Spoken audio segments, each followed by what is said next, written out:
Bienvenidos a esta segunda semana de nuestra serie hablando acerca de las emociones.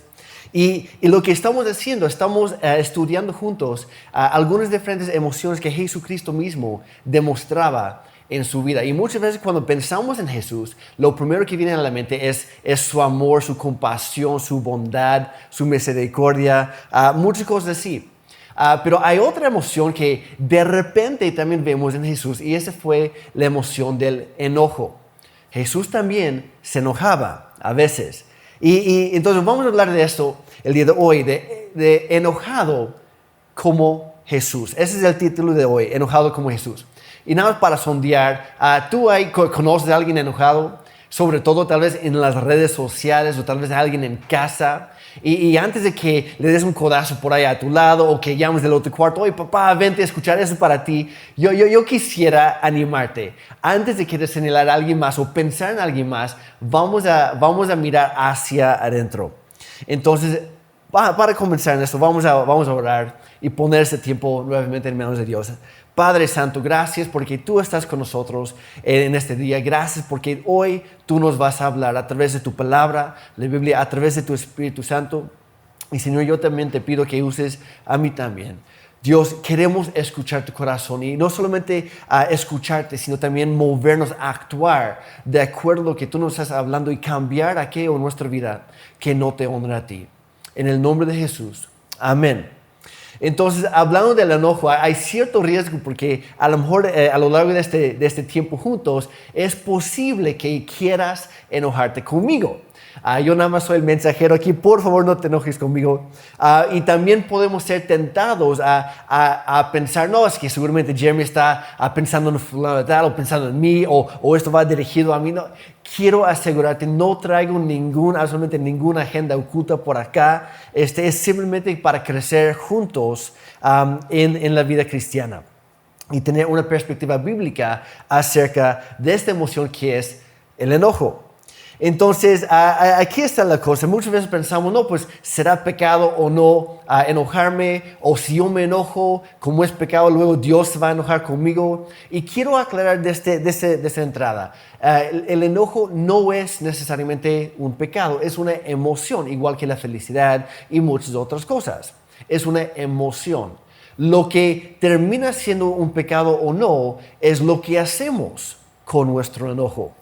Entonces, es lo que vamos a hacer. Pero antes de iniciar con todo eso, quiero hacer algo para relajarnos un poquito, para divertirnos un poco. Y quiero que ahí donde estás, en tu casa, en tu oficina, o donde quiera que te encuentres en este momento, sonríe. ¿Okay? Sonríeme a mí, sonríe a la persona que está a tu lado. Si no hay nadie, pues agarra un espejo, sonríete a ti mismo.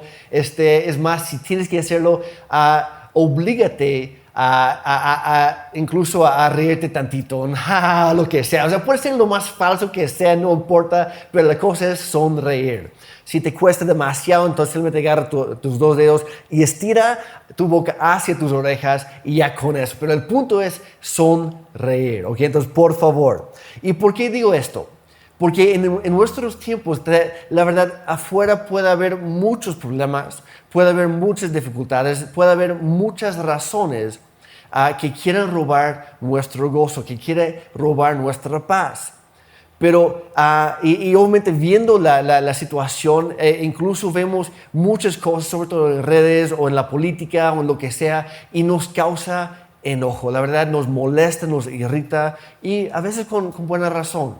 Pero la verdad tenemos muchas razones por estar alegres, tenemos muchas razones por estar agradecidos con Dios. Él ha sido bueno, Él no nos ha dejado en ningún momento y Él quiere hablarnos hoy. Entonces, cuando hablamos de enojarnos como Jesús, lo que estamos buscando es enojarnos de una manera que honra a Dios y esa es la clave.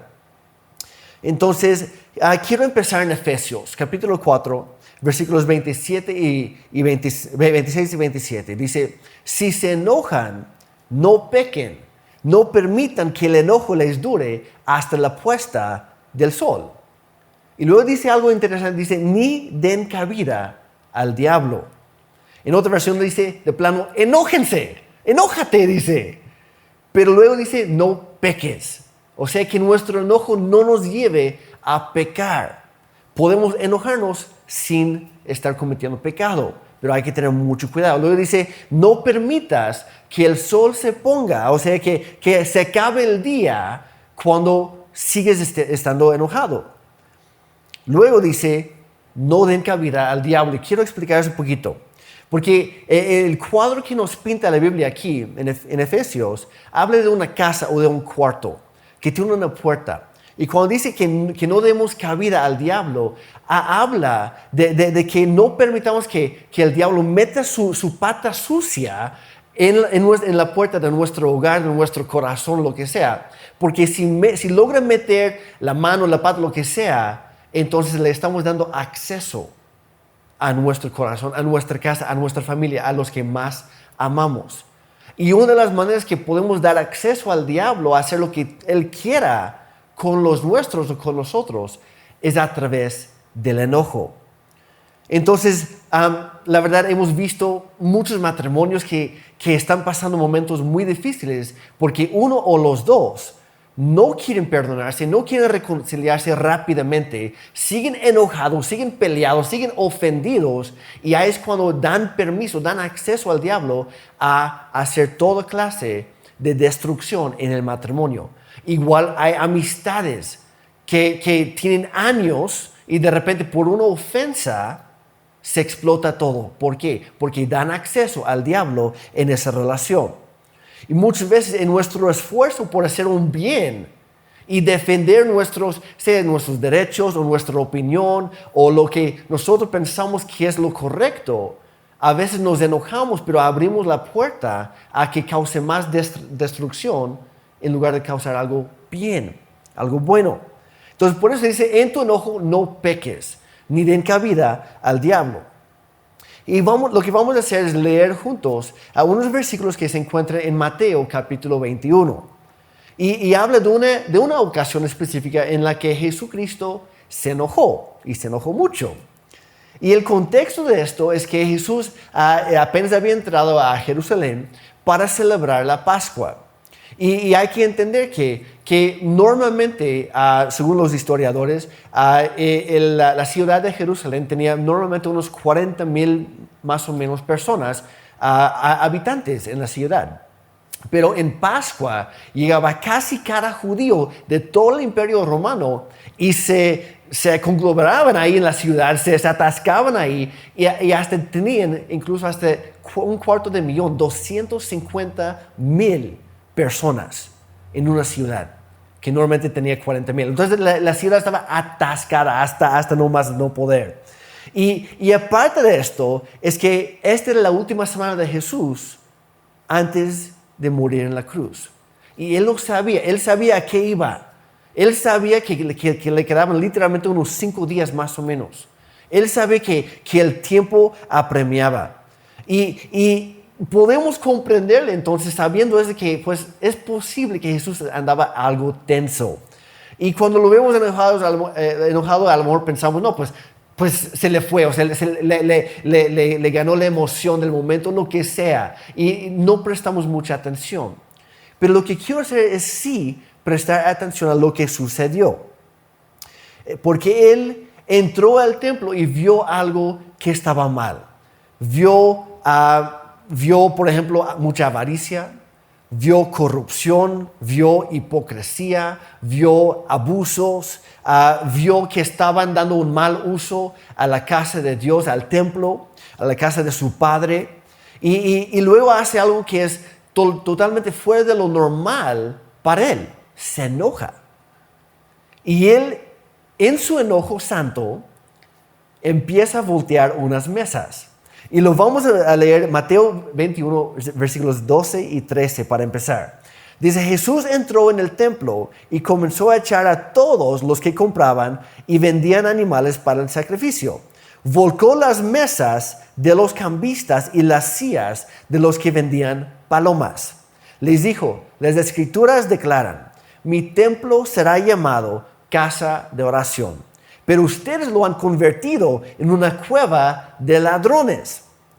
Y Mateo nos dice algo justo después que parece estar fuera de contexto, como que no cuadra bien con esta historia, porque En un momento Jesús está regañando a todos ahí, está volteando mesas, está corriendo a los que estaban ahí, aprovechándose de los demás y mostrándoles su error y todo eso. Y de repente, siguiente versículo, el 14, dice, los ciegos y los cojos se acercaron a Jesús en el templo y Él los sanó.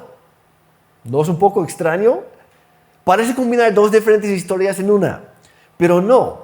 Jesús estaba enojado y con toda la razón, mostrando el error de la gente y al mismo tiempo de que estaba regañando a algunos, estaba sanando a otros. Entonces, ¿qué hizo? En primer lugar, volcó unas mesas. Y yo sé que esto puede ser un poco peligroso, incluso hablar de este tema y mencionar esto específicamente, porque vamos a hablar neta, vamos a ser honestos. Hay algunos de nosotros que andamos volcando demasiadas mesas por ahí, que estamos permitiendo que el enojo nos controle. Nos estamos desquitando con lo que sea y con quienes sean. Y ese no es el punto aquí. Porque lo que quiero resaltar es que Jesús no era conocido por su enojo. Sí se enojaba, pero no muy seguido. Era conocido por su amor, su bondad, su paciencia, etc. Y Mateo, cuando nos cuenta la historia, no dice, por ejemplo, no, hombre, es que esta fue la cuarta vez esta semana que Jesús, la verdad, lo perdió de plano. No, hombre, lo que hizo con el fariseo que le quería engañar, que le faltó el respeto. No, hombre, de repente aparece este Cristo karateca o algo así. Y no, hubieran visto la golpiza. No, nunca encontramos eso en los evangelios. Jesús no era conocido por su enojo, pero algunos de nosotros sí. Y hay que tener mucho cuidado ahí. Vamos a ser como Cristo. Es lo que significa la palabra cristiano. Pequeño Cristo o como Cristo. Queremos ser un reflejo de Él. Y Él no era conocido por su enojo. Era conocido por su amor. Y cuando leemos los evangelios, vemos que el trato que tiene Jesús con la gran mayoría de la gente es que Él amaba a los rechazados. Él tocaba a los leprosos. Que eran los intocables de su tiempo, y Él los tocaba sin miedo. Él perdonaba a los pecadores. Él sanaba a los enfermos. Casi ni nos acordamos de que se enojaba. Pero aquí hay un momento, un ejemplo de que sí. Y no quiero inspirarte a que ahí donde estés, que empieces a volcar las mesas o los muebles de tu casa, tu oficina, que empieces a gritar a tu esposa, tu esposo, tus hijos, tu jefe, no sé, la persona que viene a tu lado en el camión. Ese no es el punto. No quiero que te inspires con eso, por favor. No se trata de poder desquitarnos con los demás. Se trata de enojarnos de una manera que honra a Dios y que sana a los demás. Eso es lo que hacía Jesús. Entonces vamos a ver tres cosas muy específicas que podemos aprender de Jesús en este ejemplo, de cómo podemos honrar a Dios. Número 1, quiero que notes que Jesús no se enojaba por lo que otros le hacían a Él. Al contrario, Jesús se enojó con el maltrato hacia otros, no hacia sí mismo. No se ofendía por lo que Él mismo sufría. Él se enojaba cuando veía que otros eran lastimados. Su corazón se quebrantaba cuando veía el maltrato hacia otros. Y nada más para sondear, lo que quiero hacer ahorita voy a dar algunas preguntas. Y ahí en voz alta si puedes, o si no, en los chats escribe tu respuesta, sí o no. ¿Okay? ¿Qué es lo que tú crees? ¿Crees que en algún momento de su vida, crees que Jesús fue traicionado? ¿Sí o no? Oye, sí. ¿Crees que Jesús era criticado? Otra vez, sí. ¿Crees que alguien odiaba a Jesús y le hacía la vida difícil? Ya estamos viendo varios sí en el chat. Perfecto. ¿Crees que en algún momento Jesús fue perseguido injustamente? La respuesta obviamente es sí. Pero cuando leemos la Biblia, nunca se enojó Jesús cuando le criticaban, cuando los demás no estaban de acuerdo con lo que Él enseñaba, cuando alguien más, no sé, quería desquitarse con Él, cuando le golpeaban, cuando le escupían, etc. No se enojaba, guardaba la calma. Si fuéramos a pasar esto a nuestros tiempos, podríamos decir que Jesús no se enojaba cuando veía alguna publicación que alguien más escribió y él no estaba de acuerdo. No se dejó llevar por el enojo.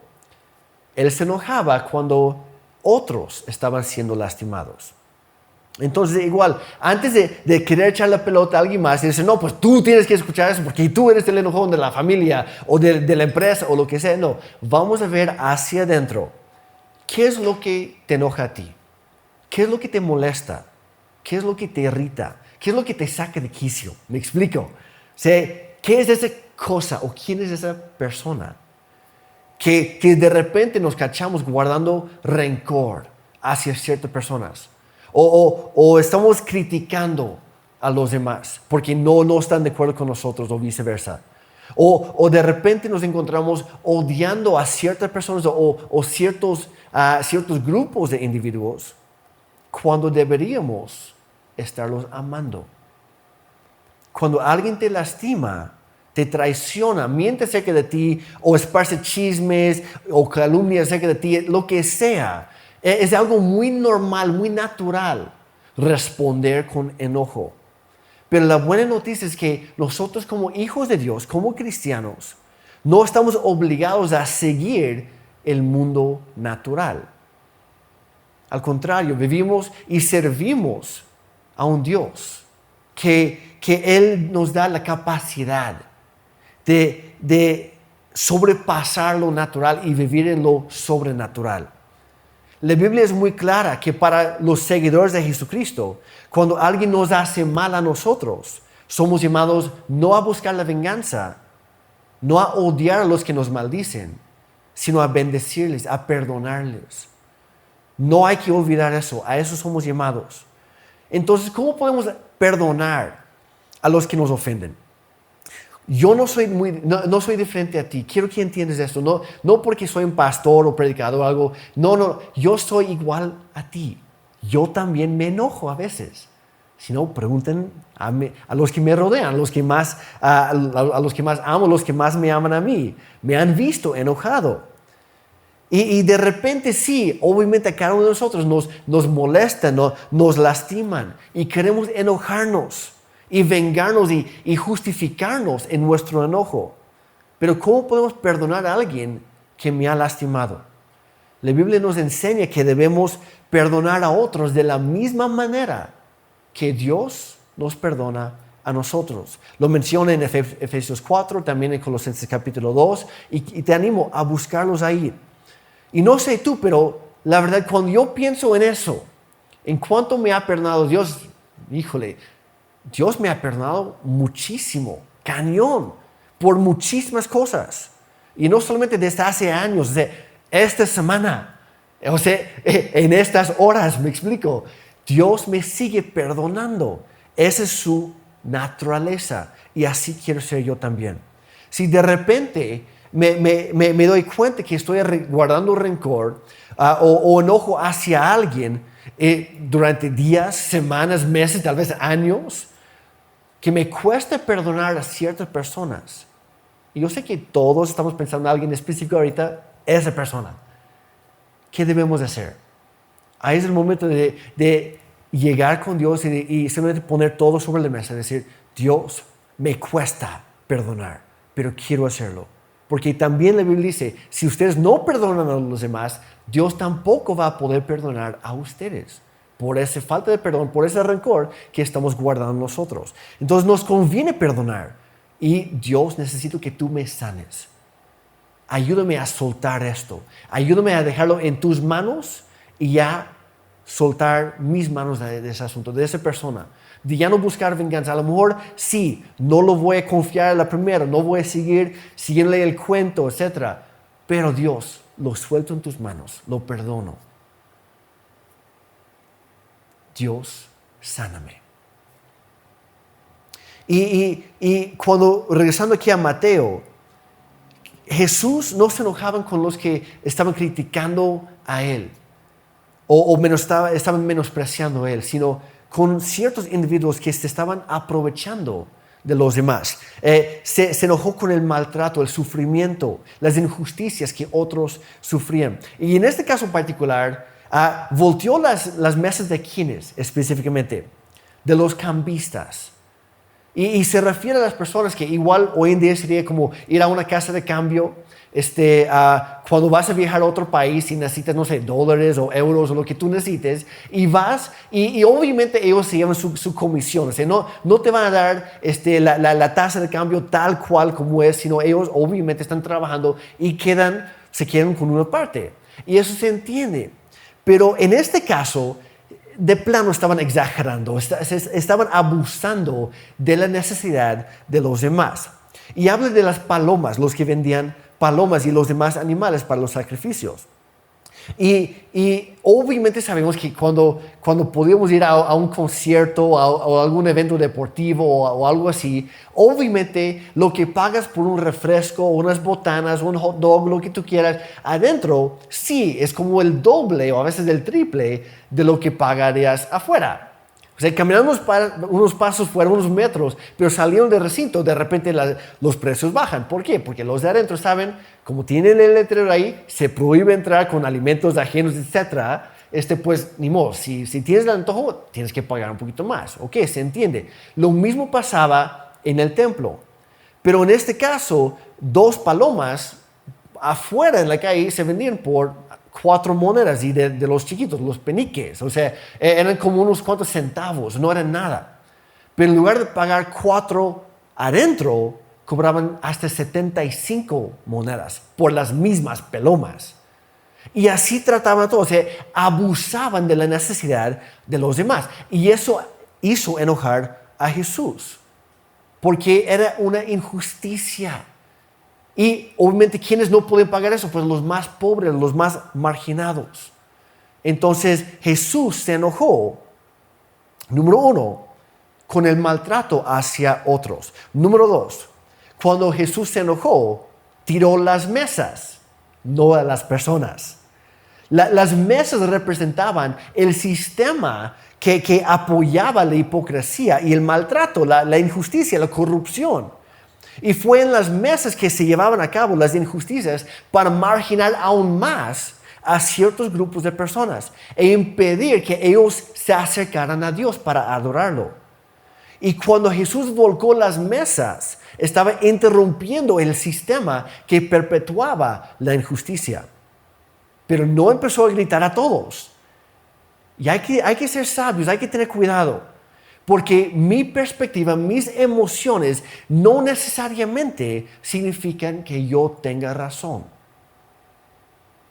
Hay 2 extremos siempre en un pleito, en un debate o discusión o cuando la gente se anda gritando. Hay 2 extremos. Y los de este lado piensan que ellos tienen la razón y piensan que los otros están mal. Y estos piensan que ellos tienen la razón y que los otros están mal. Y luego van con el pastor y dicen, pastor, dile al otro grupo que ellos están mal y que ellos tienen que arrepentirse de su maldad y su pecado, etc. Pero convénceles que yo sí tengo razón. Y como digo, es algo muy peligroso. Porque a veces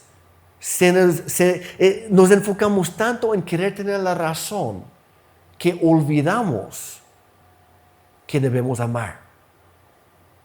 En 1 Corintios 13:13 dice, ahora pues permanecen estas 3 virtudes, la fe, la esperanza y el tener la razón. No, es la fe, la esperanza y el amor. Y la mayor de esas, la más grande, la más importante, la más excelente de ellas es el amor. No es tener la razón, no es ganar el debate, no es convencer a los demás que yo sí estoy en lo correcto. No, es amar. Y cuando nos enojamos, tenemos que tener muchísimo cuidado de que no se convierta nuestro enojo en pecado que justifique un rechazo hacia los demás. Nuestra meta como cristianos no es que siempre tengamos la razón, sino que siempre amemos. ¿Cómo podemos enojarnos sin pecar? Pues, en primer lugar, es no tomar las cosas personalmente, no tomarlos a pecho, no hacernos víctimas de, no, que seguramente el pastor Jeremy está diciendo esto por mí, no, hombre, voy a dejar de conectarme a City Church en línea, voy a dejar de dar mi diezmo porque, no, hombre, está hablando mal de mí. No estoy hablando mal de nadie, pero, nuevamente, si te estás ofendiendo con lo que yo estoy enseñando, entonces esto es para ti, no porque yo estoy pensando en ti, sino porque Dios te está mostrando que hay algo de rencor, hay algo de enojo en nuestro corazón y hay que tratar con él, porque nos está lastimando a nosotros y también está lastimando a los que nos rodean. Entonces, hay que volcar las mesas, hay que tirar las mesas. No, es figurativa, no estoy hablando de las mesas en tu casa, estoy hablando de las injusticias, del maltrato. Hay que tirar todo eso, pero nunca hay que tirar a las personas. Y número 3, cuando Jesús se enojaba, amaba y sanaba a las personas heridas. Cuando Jesús se enojó, nunca dejó de amar, nunca dejó de sanar a los demás. ¿Quiénes eran los que no podían entrar al templo para adorar a Dios? Eran los pobres, los marginados, los ciegos, los cojos, los enfermos. Cualquier persona que por cualquier pretexto quedaba descalificado. Los que no tenían recursos, los que no tenían contactos, los que eran mal vistos por la sociedad. Y Jesús entró, volcó las mesas y ayudó a todas esas personas a entrar a la presencia de Dios y las sanó. En el centro de esta historia, no vemos unas mesas volando por ahí por un Cristo enojado, descontrolado, algo así. No vemos a Jesús perdiendo los estribos por todos lados. No, vemos a Jesús en medio de todo esto sanando a las personas, mostrando su compasión por ellos, como el pastor Daniel habló la semana pasada. Vemos a Jesús canalizando su enojo y usándolo para sanar. Y si nosotros podemos hacer eso, seremos como Cristo.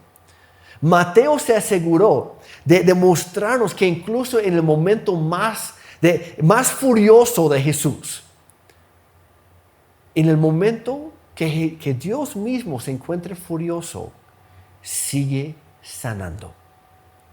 Sí, Dios se enoja por el pecado, por la injusticia, por el dolor, por el sufrimiento, etc., por el rechazo hacia los demás. ¿Y qué hace? Lo canaliza para sanar. Nuevamente, en versículo 14, los ciegos y los cojos se acercaron a Jesús en el templo y Él los sanó.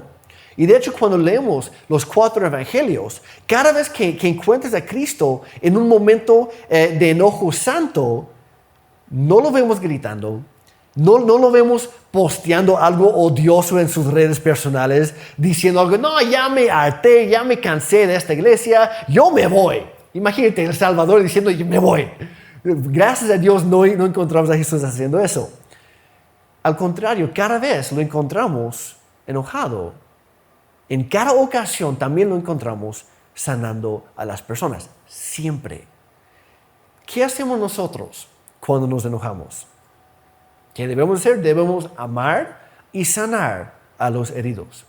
¿Cómo vamos hasta ahí? ¿Todo bien? Oye, si eso sucediera en nuestros tiempos, lo que pasaría básicamente en las noticias o lo que sea, en las redes, se expone la injusticia y la corrupción de estos mismos cambistas. Y se hace viral en todos lugares. Y aparecen las tendencias del hashtag se quedaron con el cambio, o no sé, hashtag bola de corruptos, o lo que sea. ¿Y qué hacemos nosotros? ¿Cuál es nuestra reacción muchas veces? Boicoteamos o desechamos a esas personas corruptas. Existe hoy en día lo que llaman una cultura de desechar. Y lo que sucede es que cuando alguien, sobre todo alguien conocido o famoso, algún político, algún pastor, algún artista o lo que sea, cuando se equivocan, cuando hacen o dicen algo en contra de la opinión popular, son desechados. aunque hayan hecho lo correcto y que hayan sido fiel a su, no sé, a su cónyuge o a su empresa o a su iglesia durante 20 años, por un error, por un resbalón, por un pecado, por un mal comentario, se cancela todo y son desechados. Esa es nuestra cultura muchas veces. Ahora piensa en Jesús. Piensa en las personas que lastimaron a Él, que le insultaron, que lo maltrataron a Él. Los fariseos, Poncio Pilato, a Herodes, Judas obviamente, incluso Pedro, muchos otros, todos sus discípulos lo abandonaron. Y todas esas personas en conjunto, pues sí, le golpearon, le escupieron en la cara, le maltrataban, le maldecían, a fin de cuentas lo mataron. ¿Y cuál fue la respuesta de Jesús? Obviamente todos ellos estaban mal, estaban en lo incorrecto. Pero ¿cómo respondió Jesús? Solo porque estás mal o te equivocas, no significa que quieres desechado. Jesús nunca lo hizo. Dios no lo hace con nosotros. Yo estoy tan agradecido con Dios de que Él no me ha desechado. Podría hacerlo, y con toda la razón, por una sola cosa que hice, y yo he hecho un montón de cosas malas en toda mi vida, igual que tú. Pero Dios no nos desecha. En lugar de desecharnos a nosotros, Dios desecha nuestro pecado. Dios nos perdona y nos sigue perdonando todos los días. No lo merecemos. No merecemos para nada esa muestra de amor de parte de Dios. Pero así es Él. Y así debemos ser nosotros. Él tiene toda la razón por estar enojado conmigo.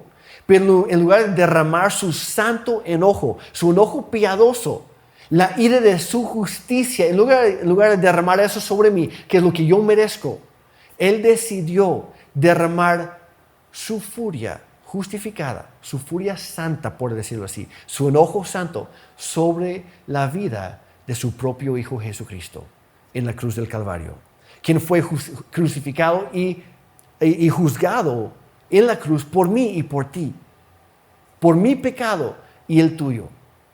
Pagó el precio de nuestros pecados con su propia sangre.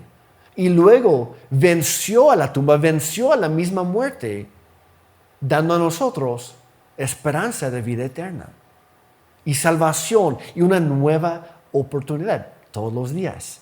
Eso es lo que hace Dios con nosotros. En Colosenses capítulo 2, en la segunda parte del versículo 13 dice: Dios les dio vida con Cristo al perdonar todos nuestros pecados. Sigue diciendo: Él anuló el acta con los cargos que había contra nosotros y la eliminó clavándola en la cruz. De esa manera desarmó a los gobernantes y a las autoridades espirituales. Los avergonzó públicamente con su victoria sobre ellos en la cruz. Dios eliminó mi pecado clavándolo en la cruz, pero no me eliminó a mí. No me desechó. Jesús es el Hijo de Dios que vino a buscar y a salvar a los perdidos. No vino por los sanos, sino por los enfermos. No vino por los justos, sino los pecadores. Vino a demostrar el amor y la gracia de Dios. ¿Y qué es lo que le hizo enojar a Jesús? Cualquier cosa que separaba a las personas de ese amor y de esa gracia de Dios. Cuando tú te enojas, y lo harás, créeme, lo harás. Si te estás enojando conmigo, perdóname, ámame. Pero cuando nos enojamos, no hay que pecar. Vamos a crecer juntos y ya no ser ofendidos fácilmente. Hay que aprender a no enojarnos por defendernos a nosotros mismos. Cuando nos enojamos, vamos a usar todo lo que tenemos para ayudar a quienes están en necesidad. Nuestra meta no es tener la razón, es amar. Y obviamente a cada quien nos enojan diferentes injusticias. Y qué bueno, eso es bueno, es sano. Eso significa que Dios está usando diferentes personas para alcanzar diferentes metas aquí en la tierra y sanar diferentes heridas, resolver o solucionar diferentes injusticias, pero en conjunto podemos hacer mucho más juntos. Y en lugar de enfocarnos en las diferencias y tratar de convencer a todos que no, es que la injusticia por la que yo estoy luchando, tú también tienes que hacerlo conmigo. No, Dios quiere sanar todo el mundo. Y está usando diferentes personas en diferentes medios, en diferentes momentos, me explico, para hacer esto. Por ejemplo, yo estoy agradecido que algunos luchan en contra de la pornografía y a favor del matrimonio, para mejorarlos. Yo estoy agradecido que algunos luchan contra el racismo y contra el clasismo y luchan por y para la igualdad. Hay algunos que luchamos por los no nacidos, por los que, no sé, que tienen alguna enfermedad mental, o por los que están atrapados en la trata de personas, o lo que sea. No te enojes con los que tienen otra perspectiva a la tuya, que no compartan tu pasión por actuar y acabar con esa injusticia. Qué bueno que tú tienes la tuya y ellos tienen la suya. Qué bueno. Dios nos ha llamado a todos nosotros a sanar diferentes sectores de nuestra comunidad y nuestro mundo. En tu enojo, no peques. Porque vivimos en un mundo muy dividido, pero un mundo dividido necesita a una iglesia unida. Así que mi esperanza hoy es que podamos dejar de pelear entre nosotros y enfocarnos en las diferencias, etc. y comenzar a luchar juntos. Efesios 6:12 nos recuerda, porque nuestra lucha no es contra sangre y carne, o sea, nuestra lucha no es contra las personas, sino contra principados, contra potestades, contra los poderes de este mundo de tinieblas, contra las huestes espirituales de maldad en las regiones celestiales. Nuestra lucha es contra ellos, no contra los seres humanos. Y cuando nos enojamos con las personas, muestra que nosotros estamos mal, que nosotros tenemos que ser perdonados y sanados. Cuando nos enojamos como Jesús, nuestro enojo va dirigido hacia la injusticia, no hacia las personas. Así que seamos unidos, porque unidos somos más fuertes.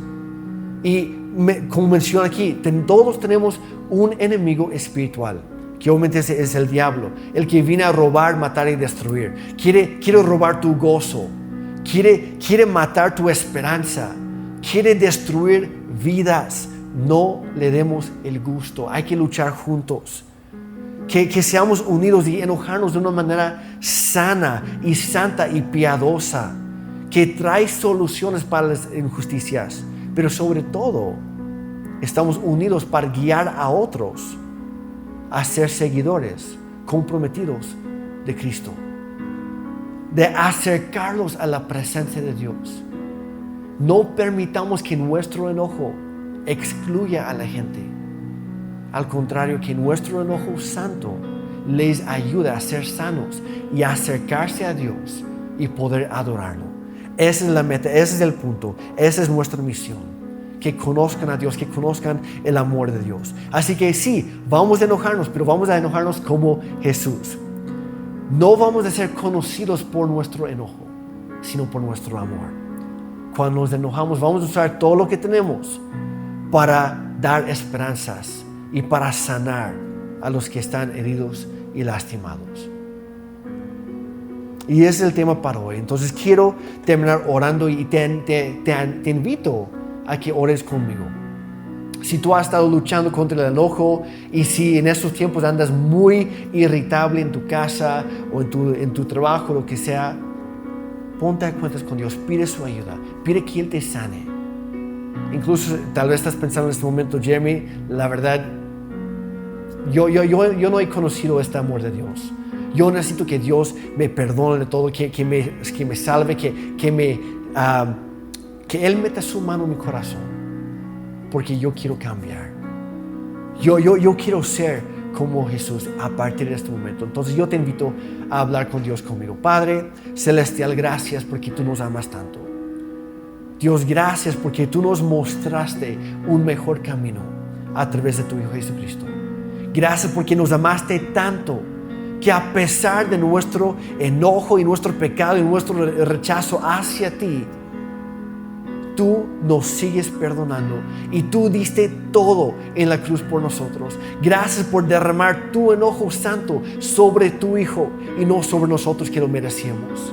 Gracias por enviarlo a Él a la cruz en nuestro lugar. Y Padre, hoy queremos ponernos de cuentas contigo. Queremos pedirte que tú nos sanes, que nos perdones de todo nuestro pecado, de toda nuestra maldad, de toda nuestra ira. Todas esas emociones que muchas veces nos han controlado a nosotros. Y te pedimos, Dios, que nos perdones, que nos muestres cómo controlar las emociones, no al revés. Dios, que nos ayudes a entender cuánto nos has perdonado a nosotros. Y entonces, Señor, ayúdanos a perdonar a otros. Padre, hoy te queremos dar nuestra vida. Hoy te decimos, Señor, toma mi vida. Yo te la doy, siendo agradecido por lo que tú hiciste por mí en la cruz a través de Jesucristo. Y yo creo que Él vino a tomar mi lugar ahí, pero no quedó muerto, sino que Él volvió a la vida al tercer día y luego ascendió al cielo y está sentado a tu lado. Y yo estoy esperando que regrese por mí. Dios, toma mi vida. Y gracias por tu nueva vida en mí. Gracias por tu perdón. Gracias por tu ayuda a través del Espíritu Santo de ayudarme a controlar y a canalizar mi enojo. Que mi enojo sirva para sanar a otros. Dios, te lo pido en el nombre de Cristo Jesús. Amén. Y si tú acabas de hacer esa oración conmigo por primera vez en cuanto a pedir perdón o salvación de parte de Dios, queremos saberlo. Yo te animo, ponlo en el chat. Acabo de entregar mi vida a Cristo. O mándanos un mensaje. Queremos poder ayudarte en tus siguientes pasos y platicar contigo y conocerte un poco mejor. Porque somos una familia en Dios. Yo te quiero, yo quiero aprovechar para ser el primero en decirte bienvenido a la familia de Dios. Dios te ama y me da un gusto como no tienes idea que estés aquí con nosotros el día de hoy. Así que gracias por acompañarnos hoy y nos vemos la próxima semana. También va a estar buenísimo. El pastor Daniel va a estar hablando acerca de cómo tratar con las emociones de ansiedad y preocupación. Todo eso va a estar buenísimo y después de eso vamos a estar hablando del gozo. Así que esa fue la parte 2. Faltan las partes 3 y 4. Que Dios te bendiga. Excelente día.